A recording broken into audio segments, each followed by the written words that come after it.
Audio Jungle.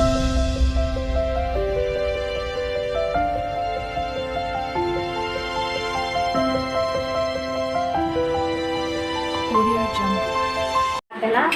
అందరికీ వందనములు ప్రార్థన. పరిశుద్ధాత్మ దేవ మహిమగల తండ్రి మహోన్నతుడా సర్వాధికారి సర్వశక్తివంతుడా సర్వజ్ఞాన భూమికి ఆకాశానికి దేవుడైన తండ్రి నీకు వందనాలు స్తోత్రాలు చెల్లిస్తున్నాము తండ్రి. ఎప్పుడా మరికోబా నేను ఎదుగు త్వరగా వచ్చుతున్నానని చెప్పిన దేవుడు అయ్యా మరికోబా ఈ వీడియోలో తండ్రి నేను మాట్లాడుతుండగా అభిషేకించండి ఆశ్రయించండి నేనే మాట్లాడమని కృప చూపించమని సాక్షులుగా నిలబెట్టమని నేను పూజలంత నివాసంలో నాకు నేను సాక్షులుగా ఉండగలను ఆ వాక్య ప్రకారం మమ్మల్ని బలపరిచి తీరుపరచమని నా ఏసు పరిస్థితి నామంలో నేను ప్రార్థించి వేడుకుంటున్నాను తండ్రి. ఆమేన్. యేసు రాజుగా వచ్చుచున్నాడు,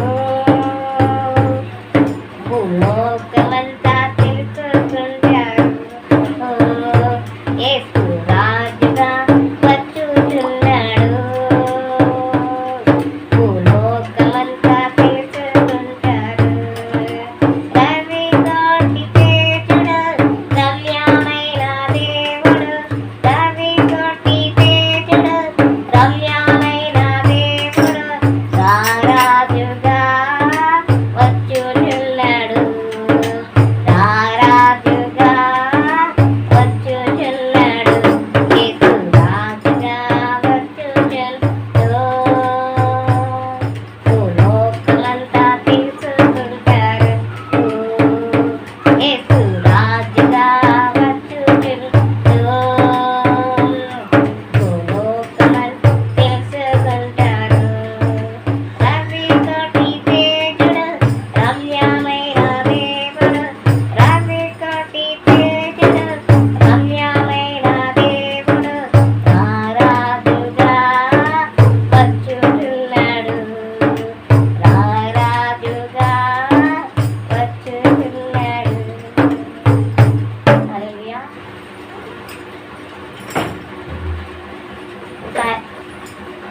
వాక్య ప్రకారము దేవుడు తెలిసిన విధముగా ఇప్పుడు థాయిలాండ్లో అక్కడక్కడ భూకంపాలు, ఆ ప్రాంతాలన్నిటిలో భూకంపాలు అన్నీ జరగడం మనము న్యూస్లో చూస్తున్నాము.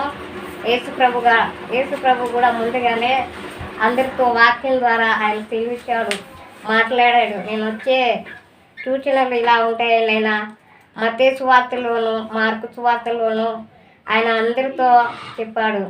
అక్కడక్కడ భూకంపములు కలుగును, కరువులు కలుగును, కాటకాలు వచ్చును అని చెప్పిన విధముగా థాయిలాండ్లో అలాగే జరుగుతుంది. అక్కడక్కడ ప్రదేశాలలో కూడా మనము కరువులు కాటకాలు చూస్తున్నాము, హత్యలు, మోసములు, ఎక్కడ చూడో మోసములు, వ్యభిచారములు, పాపములు ఇవన్నీ జరుగుతూనే ఉన్నాయి. అంటే మనం గ్రహించుకోవాలి. అవును బిడ్డ, అతి త్వరలో ఏసయ్య వస్తానని చెప్పాడు. ఇంతవరకు ఆయన ఆలోచన చేస్తున్నాడు. అయితే మత్తయి ప్రకటన గ్రంథంలో ఆయన వాక్యం తెలివిస్తూ ఉంది. 22వ అధ్యాయము 7వ వచనంలో ఇదిగో నేను త్వరగా వచ్చుచున్నాను అని ఆయన చెప్పాడు. ఈ గ్రంథముల వాక్యములను గైకొన్నవాడు ధన్యుడని ఆయన మనతో మాట్లాడాడు ఆయన వాక్యం ద్వారా. ఆ ప్రకారం మనము ఉండాలి. ఎందుకంటే అక్కడక్కడ భూకంపములు కలుగును, నా రాకడ సూచనలో ఇలాగ ఉంటాయని ఆయన వాక్యం ద్వారా తెలివిచ్చి ఉన్నాడు. మరి మనం అందరి కోసం ప్రార్థించే బిడ్డలాగా, మెలకువగలిగి ప్రార్థించే బిడ్డలాగా ఆయనకు విశ్వాసములో మన విశ్వాసాన్ని కాపాడుకొని నమ్మకంతో మనం ప్రార్థించే బిడ్డలాగా ఉండాలి. ఎందుకంటే ఆయనకు భయపడాలి మనము. ఎందుకంటే ఆయన మన కోసం ప్రాణం పెట్టాడు, రక్తం కాచాడు. ఇదిగో నేను త్వరగా వస్తానని చెప్పాడు. ఆయన మరలా రాకడకు ఆయన వాక్యం ద్వారా మాట్లాడాడు. ఆయన ఆరోహణుడు అయ్యాడు. ఆయన మరలా వస్తానని చెప్పాడు. త్వరలో ఆయన రానై ఉన్నాడని మనం గ్రహించుకోవాలి. ఎందుకంటే ఆయన వాగ్దానాలన్నీ నెరవేరుతూనే ఉన్నాయి. మత్తయి సువార్తలో నెరవేరింది. ఈ వాగ్దానాల ప్రకారమే అక్కడక్కడ జరుగుతున్నది. ఇదిగో త్వరగా నేను వచ్చుచున్నానని అన్నాడు. ఈ ప్రవచన గ్రంథం, ఈ గ్రంథంలోని వాక్యములను గైకొన్నవాడు ధన్యుడు అని అన్నాడు. అంటే మనము విశ్వాసంగా ఉండి ఆయన రాకడ కోసము మనం మెలకువగలిగి ఎదురు చూసే బిడ్డలాగా ఉండాలి. ఎందుకంటే ఇప్పుడు ఒక చిన్న పాట పాడాను. యేసు రాజుగా వచ్చుచున్నాడు, భూలోకం అంతా తెలుసుకుంటారు. ఎలా తెలుసుకుంటారు? ఎక్కడెక్కడ పాపం జరుగుతుంది, ఎక్కడెక్కడ అక్రమము విస్తరిస్తుంది, అవన్నీ ఆయన తెలుసుకుంటాడు. మన తల్లిదండ్రులే మనల్ని శిక్షిస్తారు. నా కుమారుడు ఎలా జీవిస్తున్నాడు, ఎలా బ్రతుకుతున్నాడు అని. ఒక తప్పు చేస్తే అతడు మనల్ని గద్దించి ఇలా కొడతారు.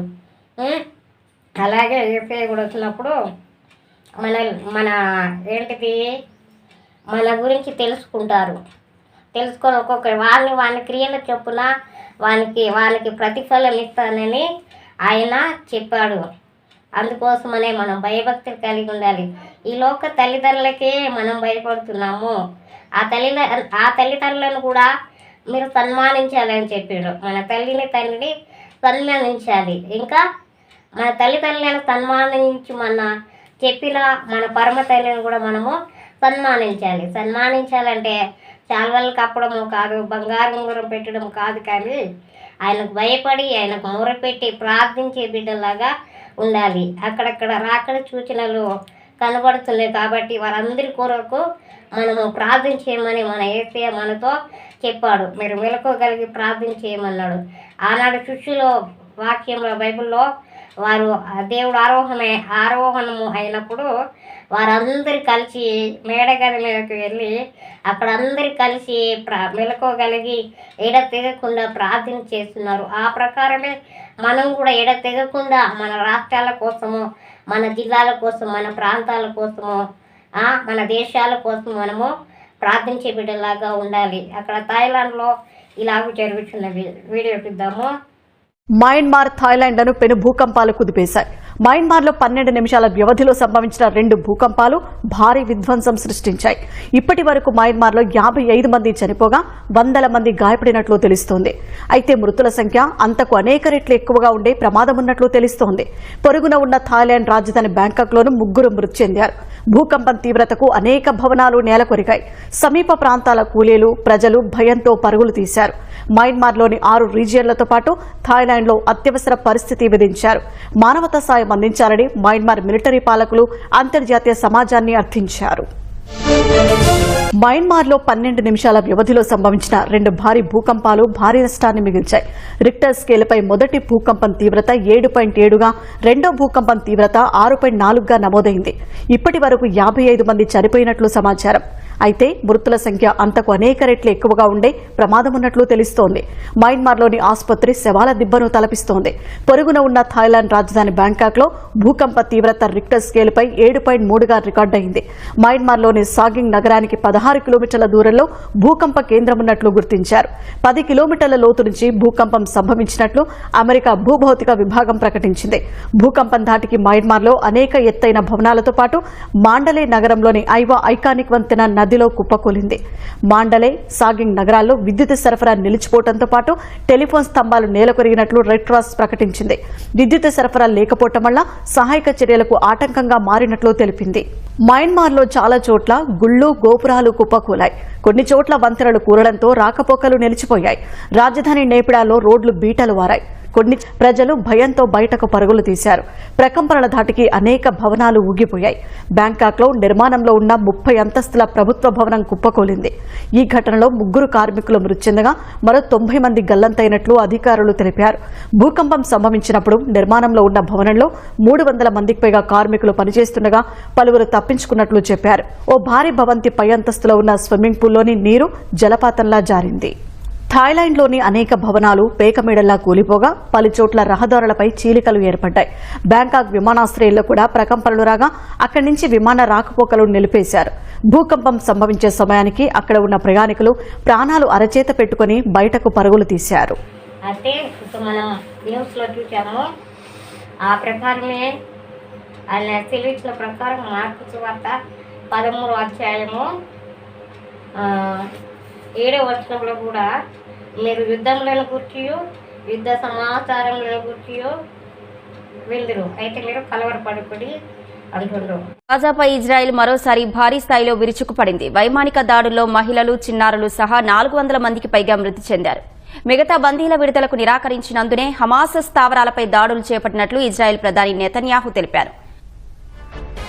పశ్చిమాసియా మరోసారి రణరంగంగా మారింది. కాల్పుల విరమణ ఒప్పందం కొనసాగించే విషయమై హమాస్ పై ఒత్తిడి పెంచేందుకు ఇజ్రాయెల్ పెద్ద ఎత్తున వైమానిక దాడులు చేపట్టింది. ఈ తెల్లవారుజామున హమాస్ కు చెందిన డజన్ల కొద్ది స్థావరాలపై దాడులు చేసింది. తొలిదశ కాల్పుల విరమణ ఒప్పందం తర్వాత ఈ స్థాయిలో ఇజ్రాయెల్ వైమానిక దాడులు జరపడం ఇదే మొదటిసారి అని తెలుస్తోంది. ఈ దాడుల్లో వందల సంఖ్యలో ప్రజలు చనిపోయినట్లు గాజా ఆరోగ్య మంత్రిత్వ శాఖ తెలిపింది. మృతుల్లో మహిళలు, చిన్నారులు ఉన్నట్లు పేర్కొంది. ఖాన్ యూనిస్, రఫా, ఉత్తర గాజా, గాజా సిటీ ప్రాంతాల్లో ఈ వైమానిక దాడులు చోటు చేసుకున్నాయి. గాజా స్ట్రిప్ లో జరిగిన దాడుల్లో Hamas police, internal security services head Mohammed Abu Watfa కూడా మరణించినట్లు సమాచారం. పవిత్ర రంజాన్ మాసంలో ఇజ్రాయెల్ మెరుపు దాడులతో గాజా దద్దరిల్లింది. తొలిదశ కాల్పుల విరమణ ఒప్పందంతో ఆగిపోయిన 17 నెలల యుద్ధం తాజా దాడులతో మళ్లీ మొదలు కానుందనే అనుమానాలు వ్యక్తమవుతున్నాయి.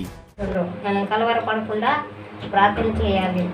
ఎందుకంటే దేవుడే కలవరపడకూడదు అన్నాడు కాబట్టి మనం ప్రార్థన చేయాలి. ముందుగానే ఇవన్నీ జరుగుతాయని ఆయన చెప్పాడు కాబట్టి వారి కోసం మనము ప్రార్థన చేసే బిడ్డలాగా ఉండాలి. ప్రార్థన. స్తోత్రం తండ్రి, మహిమగల తండ్రి, మహోన్నతుడా, సర్వాధికారి, సర్వశక్తివంతుడా, సమస్తమును చేయగలిగిన మా తండ్రి నీకు వందనాలు. నైనా థాయిలాండ్లో ఉన్న ప్రజలునైనా భూకంపంతో తండ్రి తలడిల్లుతున్నారయ్యా. ప్రభా, అక్కడున్న బిడ్డలందరినీ మీరు కాపాడండి, రక్షించండి అయ్యా. అక్రమ విస్తరించుట చేత అనేకుల ప్రేమ చల్లారుతున్నారు. అక్కడ అయితే పాపము పండి ఉంది కాబట్టి, పాపం విస్తరిస్తుంది కాబట్టి అయ్యా ఇవన్నీ వస్తున్నాయి. నాయన నా తండ్రి, మా దేశ ప్రజలను జ్ఞాపకం చేసుకోండి. నాయన మా దేశం పైన మీరే జాలి చేసుకొని రక్షించి కాపాడమని, అక్కడున్న ప్రజలకు విముక్తి దయచేయమని, విడుదల దయచేయమని, ఉపశమనము దయచేయమని అడుగుతున్నాము. ప్రభావానికి వందనాలయ్యా. తండ్రి, మీరే కనికరించమని, మీరే జాలి చేసుకోమని, మీరే కృప చూపించమని, నీ సాక్షులుగా మమ్మల్ని అందరినీ నిలబెట్టుకున్నామని, చిన్న ప్రార్థన ఆలకించమని నా యేసు పరిశుద్ధ నామములో నేను ప్రార్థించి వేడుకుంటున్నాను తండ్రి. ఆమేన్.